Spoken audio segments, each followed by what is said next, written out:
এই দেখো আজকে আমি বিকালবেলা রেডি হচ্ছিলাম। কেন বলো তো কোথায় যাচ্ছিলাম? দেখো একটা কার্তিক পুজোতে নিমন্ত্রণ ছিল, তো সেখানে যাব বলে আমি রেডি হচ্ছিলাম। তো আমি রেডি হয়ে গেছি, এবার চলো যাওয়া যাক। এই দেখো এখন কিন্তু বিকাল 4:30 বাজে, 4:30 কি 5টা হবে এরকম বেজেছিল। যাই হোক, তো আমরা বেরিয়ে পড়েছিলাম। প্রিয়মকে ঘুম থেকে উঠিয়ে নিয়েই বেরিয়ে পড়েছিলাম। এইদিকে দেখো প্রিয়ম বলে, মা আমি সাইকেলটা নিয়ে যাব। ও যেহেতু রোজ বিকালে সাইকেল চালাতে বের হয়, বলে আমি কিন্তু আজ সাইকেলটা নিয়েই যাব।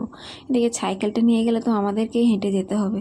এদিকে ওর বাবা বলছে না আমি গাড়িতে যাব। এই করে দুজনের মধ্যে তর্ক করতে লাগলো। তারপরে দুজন দেখো দুটো নিয়ে চালিয়ে চললো, আর আমি এদিকে হাঁটতে হাঁটতে তোমাদের সঙ্গে গল্প করতে করতে যাচ্ছিলাম। তারপর আর কি ওরা দুজন কিন্তু দুজনের টেনে, আর দেখো আমার সেই ফটো ওঠার জায়গা, ওখানটা আমি ফটো উঠছিলাম আর ওরা দুজন যাচ্ছিলো। এবার দেখি কি হয়, কিসে যাওয়া যায়। তারপরে দেখো হাঁটতে হাঁটতে আমাদের মেন রোডে চলে এসেছিলাম। ওটা ছিল আমাদের ভিতরের রাস্তা। তো মেন রোডে এসে দেখি অবশেষে সাইকেলটাই নেওয়া হলো।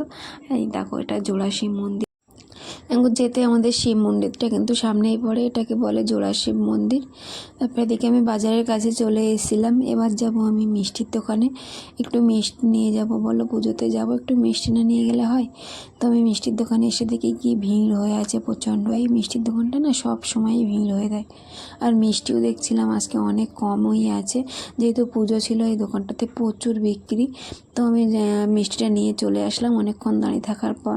তারপরে আর কি হাঁটতে হাঁটতে আমি প্রিয়মদের কাছেই আসছিলাম। এসে দেখি আবার বলে, মা আমারও খিদে পেয়েছে, আমাকে কিছু খাওয়াও।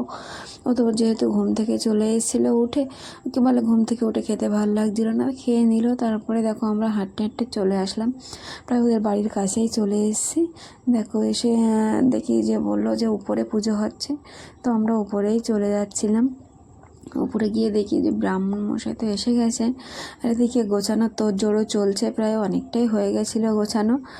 ব্রাহ্মণ মশাই নিজের হাতে গোছাচ্ছিলেন কিছুটা। তারপরে এদিকে সব গুছিয়ে নেওয়া হয়ে গেছিলো।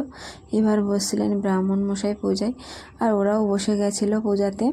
তারপরে পুজো হয়ে গেছে। এদিকে দেখো ব্রাহ্মণ মশাই চলে যাবে, আরও অনেক জায়গায় পুজো ছিল। আর কার্তিক ঠাকুরের যে খেলনাগুলো ছিল ওইগুলো আমার ছেলেকে দিচ্ছিল, আর আমি দেখো প্রসাদ টোসাদ একটু গুছিয়ে দিচ্ছিলাম। প্রসাদটা যেহেতু শেষ হয়ে গেছিলো, তাই আবার একটু ফল কেটে নিচ্ছিলাম। সব প্লেটে প্লেটে তুলেও রাখছিলাম, আর মাসি দিয়ে আসছিলো সবাইকে। আর এদিকে একজন দেখো, ওর আর কিছু চায় না, কিন্তু ওর ওই খেলনাতেই হয়ে যাবে, তো খেলনাগুলো নিয়েই বসে পড়লো। ওইগুলোই দেখছিল বারবার, ওটা নিয়েই খেলছিল, ওটা নিয়েই সময়টা তার কেটে গেছিলো। এদিকে দেখো আমাকে বলছে, মা তুমি একটু বাজাও না, এটা দেখো। তো ও যেটা নিয়েছিল সেটা বাজছিল, আর আমি যেটা নিয়েছিলাম ওটা বাজছিল না, বলে এটা বাজাও বাজাও।